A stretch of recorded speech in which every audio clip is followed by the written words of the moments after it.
ഇവിടെ ഏട്ടനും അനിയത്തിയും കൂടി നല്ല കളിയിലാണ്. ഈവനിങ് ആകുമ്പോൾ ഇപ്പോൾ സ്കൂൾ വിട്ട് വന്നാൽ എന്നും മുറ്റത്ത് കുറച്ച് നേരം കളിപ്പിക്കും.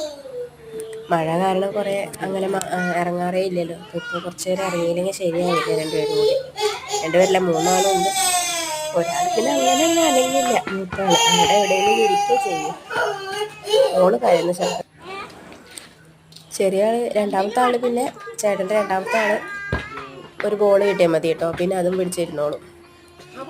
പിന്നെ മെയിൻ ഹോബി എന്താണെന്ന് വെച്ചാൽ രണ്ടുപേരും കൂടി അങ്ങോട്ടും ഇങ്ങോട്ടും ഇറിറ്റേറ്റ് ചെയ്തുകൊണ്ടേയിരിക്കും. ഇവൻ അവളെ കളിയാക്കും, അവൾ ഇവനെ കളിയാക്കും, എന്നിട്ട് ലാസ്റ്റ് അവൾ കരയും. ഇത് തന്നെ ഇവിടെ എന്നും നടക്കാറ് കേട്ടോ. ഞാൻ വെറുതെ ഒരു വീഡിയോ എടുത്ത് വെച്ചതാ. നല്ല ക്യൂട്ടായിട്ടുണ്ടോ കാണിക്കുന്നതൊക്കെ കാണാൻ. എല്ലാവരും ഇഷ്ടപ്പെടുകയാണെങ്കിൽ വീഡിയോ ലൈക്ക് ചെയ്യാനും സബ്സ്ക്രൈബ് ചെയ്യാനും മറക്കല്ലേ.